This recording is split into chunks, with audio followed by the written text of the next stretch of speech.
The greatest battles you will ever face are not fought in cities or on battlefields, but within the hidden chambers of your own mind. Carl Jung once mapped these forbidden landscapes, psychic places so dangerous, so consuming, that to wander there without awareness could mean the destruction of your very soul. Tonight, we journey inward into 7 perilous realms of the unconscious. What if the very thoughts you repress, the dreams you ignore, and the masks you wear are not protecting you, but slowly destroying you? What if the danger is not the world outside, but the secret places inside your mind that Jung warned us never to take lightly? Step carefully now, for we are entering the first and most treacherous of Jung's dangerous places, the shadow realm. It is not a place you will ever find on a map, nor is it a location anyone can guide you to at footsteps. Instead, it lives inside you, quietly, patiently, like a wolf watching from the edge of the firelight. It is everything you do not want to see, everything you reject, everything you deny. The shadow contains the parts of yourself you have pushed away because the world told you they were unacceptable, shameful, or monstrous. Perhaps it was anger that you learned to suppress because good people don't get angry. Perhaps it was your desire, your hunger, your jealousy, or your ambition. Whatever it is, the shadow never disappears. It hides in the cracks of the unconscious, waiting for the moment when your guard is lowered. Then it steps out, wearing your face, and acts through you. Carl Jung knew that to ignore the shadow is to be devoured by it. For the shadow does not remain silent forever. It leaks through your words, your dreams, your relationships. You see it when you snap at someone you love without knowing why. You see it when you project your darkness onto others, blaming them for the very qualities you secretly carry yourself. The shadow whispers, and suddenly the world seems full of enemies. But those enemies are only mirrors. This is why Jung called the shadow dangerous, not because it is evil, but because it is unconscious. The more you repress it, the more it takes control. And when it takes control, you no longer live your own life. You live the life of your denied impulses. The shadow becomes the puppeteer, and you, unaware, are its puppet. Think about the times when rage erupted from you like a storm, leaving you shocked at your own words. Think about the jealousy that poisoned your thoughts, though you tried to smile through it. Think about the fear that paralyzed you, even as you told yourself to be strong. Each of these is a mask worn by the shadow. It does not reveal itself directly. It slips into your daily life disguised, playing tricks, twisting your emotions, until you no longer recognize yourself. But the shadow is not merely negative. This is the paradox Jung revealed. Within the shadow also lies your hidden power. The qualities you refuse to see in yourself are not only destructive, they are also creative, vital, and alive. Your passion, your raw energy, your drive to create and to fight for what you want. These too often fall into the shadow when you grow up in a world that demands you be tame. Imagine a fire forced into a box. It does not vanish. It smolders, building pressure, until one day the box cracks and the fire bursts out, uncontrolled, burning everything in its path. That is the shadow unleashed. Dreams often give you glimpses of this inner darkness. Perhaps you dream of a monster chasing you through endless corridors. Perhaps you dream of fighting an enemy who looks suspiciously like yourself. Perhaps you see strange, distorted figures lurking in corners, whispering things you do not want to hear. Jung taught us that these dreams are not meaningless. They are the voice of the shadow, trying to step into the light. Each nightmare is a message: you cannot keep denying me. Yet most people run. They run from their dreams. They run from their impulses. They run from the truth that inside them is something they cannot control. And the more they run, the larger the shadow grows. Like a neglected child, it does not fade away. It waits, it watches, and eventually it rebels. Consider history. Consider entire societies consumed by their shadow, hatred, prejudice, violence unleashed when collective fears are projected outward onto scapegoats. Jung saw the horrors of war as eruptions of the shadow, not only in individuals but in humanity itself. When a whole culture refuses to confront its own darkness, it begins to act out its destruction on the world. The same principle applies to you, on a smaller scale. Ignore your shadow, and it will find a way to act. Through sabotage, through obsession, through choices you regret but cannot explain. You may wonder, then, how to survive in this dangerous place. Jung's answer was not to banish the shadow, but to meet it, to recognize its face in the mirror and admit, yes, this too is me. The courage to see your own cruelty, your own selfishness, your own hunger, without collapsing in shame. That is the beginning of transformation. For only by acknowledging the shadow can you take back your power from it. Only then can you choose, consciously, how to use the energy it contains. The shadow is dangerous because it destroys those who deny it. But for those who dare to confront it, it becomes the doorway to wholeness. Every flaw you bury becomes a strength waiting to be reclaimed. Every dark impulse, once understood, becomes a force you can channel. Your rage becomes courage. Your jealousy becomes vision. Your fear becomes wisdom. Yet, make no mistake, the path through the shadow is not safe. It is a descent into the underworld of your own being. It demands that you face the parts of yourself you would rather destroy than admit exist. And it demands that you hold them close, not as enemies, but as pieces of your soul. For without the shadow, you are only half alive. This is the first dangerous place Jung warns us of. The place where your own denied self waits in silence, growing stronger in the dark. The place where every monster is your reflection, every enemy a fragment of your own heart. This is the shadow realm. Now we descend deeper. Far beneath the familiar territory of your personal fears and private memories, into a place Jung called the collective unconscious. Imagine standing at the edge of a vast, bottomless ocean, one that stretches beyond your own life, beyond your family, beyond the limits of your individuality. This is the abyss where all human experience merges, where ancient patterns and primordial images live, older than civilization itself, older than language, older even than your own sense of self. The collective unconscious is not simply memory.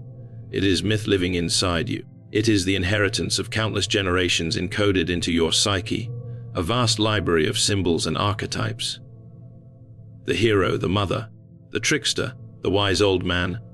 These figures rise unbidden in dreams, in stories, in art across cultures and centuries. You know them even if you have never studied them, for they are written into the architecture of your being. And yet, this place is dangerous, for just as the ocean can carry you gently on its waves, it can also drag you into its depths until you no longer remember which way is up. When the abyss opens, boundaries dissolve. You may begin to feel that your personal identity is insignificant, even illusory. A dream overwhelms you with symbols too vast to comprehend. A vision sweeps through you, and suddenly you are no longer yourself, but a mouthpiece for something timeless. Some call this inspiration, some call it madness. Jung knew the razor, thin line between the two. To drink lightly from the waters of the collective unconscious can enrich your life, but to drown in them is to lose all connection to the world of the living. Consider the artist who, in a fever of creation, pulls forth images from this abyss. Strange gods, heroic battles, cosmic patterns. The work may glow with genius, yet the artist may collapse, broken by the very forces that inspired him. Consider the prophet who hears a voice greater than his own, a vision of destiny or doom. For some, this becomes religion guiding generations. For others, it becomes delusion, tearing apart the fragile boundaries of the mind. The abyss does not discriminate. It offers both revelation and ruin. In your own life, you may have brushed against this realm without knowing it.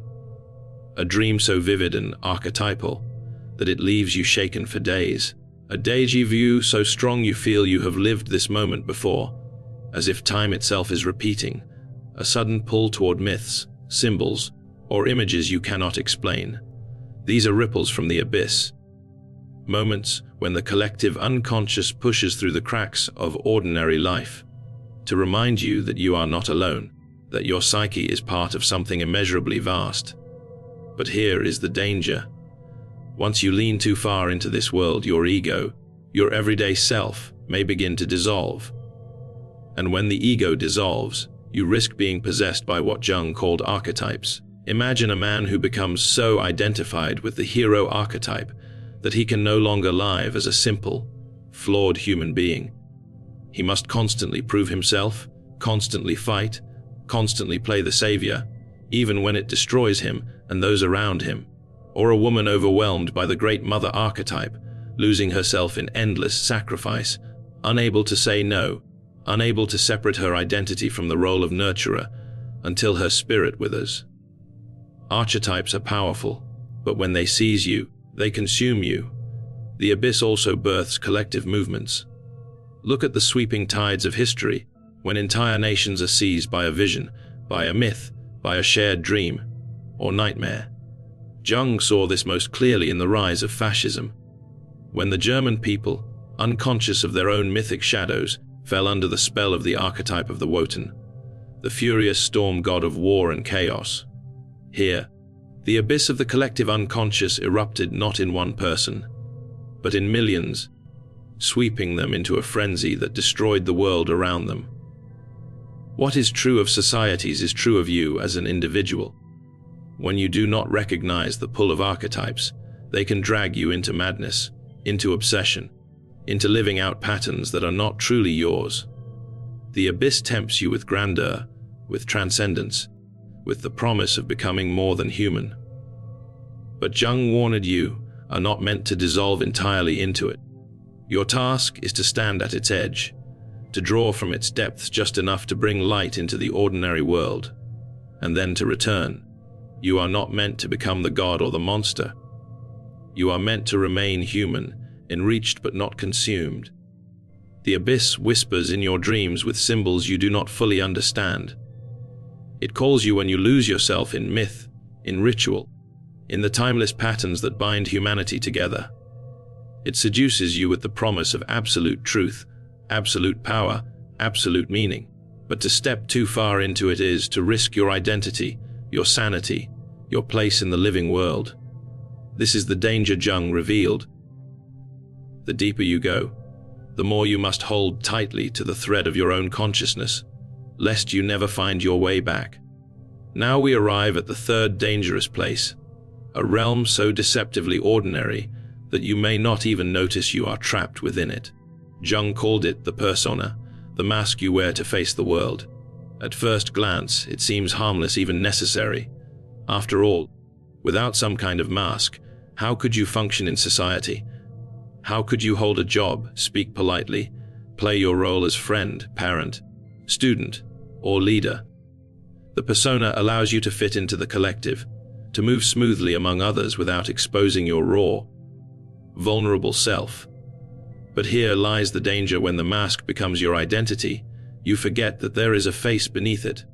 You become the role, and the true self fades into shadow. Think of the times you have smiled when you wanted to cry.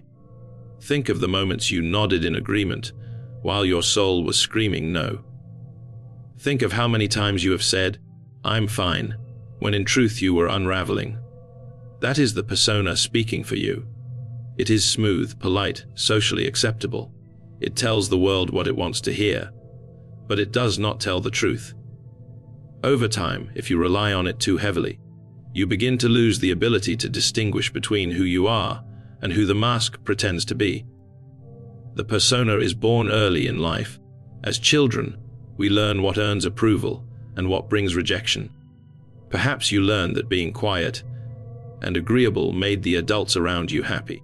Perhaps you discovered that being clever or charming got you attention. Slowly, unconsciously, you crafted a mask, shaping yourself into what others would accept. And though it served you, though it allowed you to survive in the world, it also demanded a sacrifice.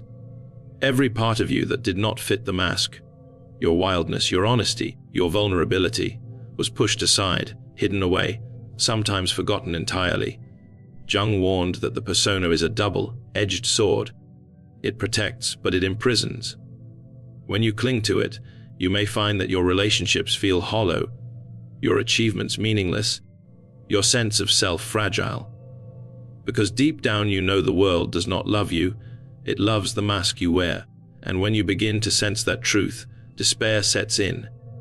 You wonder if anyone has ever truly seen you. You wonder if you have ever truly seen yourself. This is where the persona becomes dangerous. It seduces you into comfort, into routine, into performance. You become the perfect student, the successful professional, the devoted partner, the responsible parent. These roles are not false, but they are incomplete. If you mistake them for your whole identity, you slowly suffocate the living, breathing soul within you, and one day the mask may crack.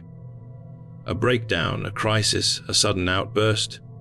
These are the moments when the self beneath the mask erupts, demanding to be seen. The persona also hides in dreams. You may dream of wearing costumes, of performing on a stage, of looking into mirrors that show not your face but another's. These are messages from the unconscious, subtle reminders that you are living behind a facade. Your psyche is telling you look deeper. The mask is not the truth. And yet, stripping off the persona is terrifying. To do so feels like standing naked in a cold wind, exposed to judgment and rejection. Who are you without your mask? Who are you when you stop performing the roles others expect? This is the question the persona forces you to face, and most avoid it. They cling to their masks until the day they die, never realizing that the person inside remained hidden, unexpressed, unlived. The persona can also swell to monstrous proportions. When the mask becomes too rigid, too inflated, it consumes the self entirely. Think of the public figure who becomes nothing but their image, trapped in performance, unable to show weakness. Think of the person who lives so deeply in their career identity that without their title or position, they feel worthless. Think of the relationships where each partner plays the role of perfect couple, smiling in public while privately feeling empty and unseen. These are prisons made not of walls but of masks. But the most insidious danger is this: the longer you wear the mask, the more others demand it of you. They come to rely on your persona, rewarding it, reinforcing it, until it feels impossible to take it off. The world whispers, "Stay who you appear to be. Do not show us the truth." And so you comply. You hide your exhaustion, your fear, your loneliness. You present the image they desire, and in doing so you bury yourself alive. Jung did not say we must destroy the persona, for that would leave us unable to function in society. Instead, he urged us to recognize it for what it is: a tool, not an identity. You must wear the mask when the stage requires it, but never forget that you are more than the role you play. The challenge is to let the true self breathe behind the mask, to allow glimpses of authenticity to shine through, even if it risks rejection. For only then can you live as a whole being, not as a character in someone else's script. This dangerous place, the persona's mask, is subtle, seductive, and ever-present. It is the false self you polish for the world, the image you project, the performance you perfect, and though it seems safe, though it seems useful, it slowly erodes the truth of who you are. Now we step into the fourth dangerous place, a winding maze with walls that shift and corridors that repeat endlessly.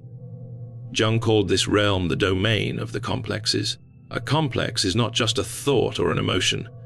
It is a living knot of psychic energy, charged with memory, pain, and desire. It forms when an experience leaves a deep scar in your unconscious, wrapping itself around you until it no longer belongs only to the past. Instead, it follows you into the present, shaping how you think, feel, and act without your awareness. Imagine a labyrinth built from your unhealed experiences. Each hallway is a memory, each corner a trigger, each door locked by emotions you have tried to forget. Somewhere within waits a figure, a minotaur, that represents the unresolved trauma, the wound at the heart of the complex. And though you try to escape, you find yourself circling back to the same place again and again. This is why Jung saw complexes as so dangerous. They take control of your life in ways you cannot explain. You believe you are choosing freely, but the labyrinth is guiding you. Perhaps you have experienced this when jealousy consumes you, even though you tell yourself you have no reason to feel it, or when anger bursts out of you with a force far greater than the situation deserves, or when shame suddenly floods you, triggered by a word, a look, a tone of voice. These are not rational responses. They are eruptions of a complex. The labyrinth has been activated, and before you know it, you are walking its paths, reliving the old wound, as if it were happening all over again. Complexes are born from emotional intensity. A child humiliated in front of others may grow a complex around shame. A person abandoned by someone they trusted may carry a complex of betrayal. A relationship marked by manipulation may leave behind a complex of control. Each of these becomes a psychic entity with its own will, its own hunger, its own way of hijacking your consciousness. When it takes hold, it feels as though you are possessed. You know what you are doing makes no sense, yet you cannot stop yourself. The labyrinth does not reveal itself only in your waking life. It appears in dreams, where you may find yourself trapped in endless corridors, chased by unseen forces, searching desperately for a way out. These are the dream images of the complex, showing you the prison your psyche has built. Jung believed that dreams offer keys to these locked doors, symbols that, if understood, can help you escape. But most ignore them. They wake from the dream and dismiss it, never realizing it was a map to freedom. In relationships, complexes are particularly destructive. Two people rarely meet as pure selves. Instead, their complexes meet each other. One person's fear of abandonment collides with another's need for control, and suddenly the relationship becomes a battleground of ghosts from the past. You argue, but the argument is not about the present. It is about every old wound being replayed through the face of the person in front of you. You do not see them. You see the labyrinth, and you mistake them for the minotaur. Jung did not believe complexes were entirely negative. Like all dangerous places, they hold within them the potential for transformation. Each complex, no matter how destructive, carries a piece of your psyche that was broken off, rejected, or buried. To face the labyrinth is to retrieve that piece, to reclaim what was lost. The anger you fear may hide your strength. The shame you carry may conceal your longing for acceptance. The jealousy you despise may point toward your hunger for connection. But to reach these truths, you must first confront the labyrinth and its guardians. The danger lies in unconsciousness. As long as you deny the existence of your complexes, they will rule you. They will rise in moments of stress, sabotaging your choices, wrecking your relationships, repeating the same painful patterns until you begin to believe that life itself is against you. But life is not against you. The labyrinth is within you. And every time you find yourself back in the same painful situation, it is not punishment.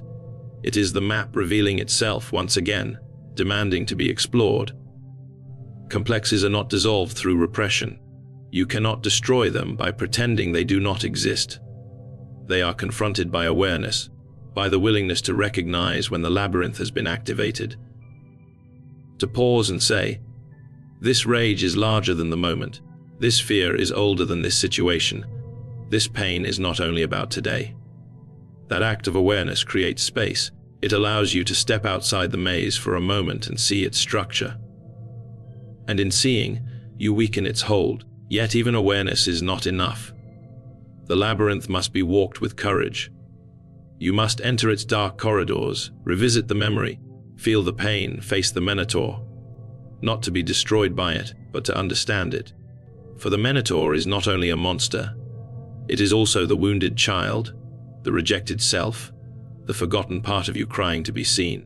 And when you finally see it, not as an enemy, but a part of your own soul, the labyrinth begins to dissolve. But until that moment, the complex labyrinth remains a dangerous place. It traps you in cycles, ensnares you in triggers, blinds you with projections. It makes you believe you are lost, when in truth, you are circling the same center again and again, pulled by the gravity of the unresolved. This is why Jung insisted that we must know our complexes, for they are the invisible architects of our fate. You have now walked through the 7 dangerous places of the Jungian mind. The shadow that hides your denied self, the abyss of the collective unconscious that drowns you in timeless myths, the persona's mask that traps you in performance, the labyrinth of complexes that repeats your wounds, the inferno of inflation that blinds the ego with false divinity, the desert of meaninglessness that strips you of purpose, and the prison of stagnation where growth is abandoned. Each place is perilous, yet each contains a secret key. Jung taught that the psyche is both the battlefield and the treasure. What destroys you is also what transforms you. The monsters you fear are fragments of yourself, calling to be remembered. The prisons you feel trapped in are built from walls you unconsciously agreed to live behind. And the abyss you dread is also the doorway to depth, to mystery, to the wholeness of the self. So ask yourself now, where are you wandering? Which mask are you wearing? Which labyrinth are you circling? The answer lies not in running from these places, but in facing them with courage. For the mind does not destroy without reason. It destroys so that something new can be born, and perhaps the most dangerous place of all is the one you refuse to see.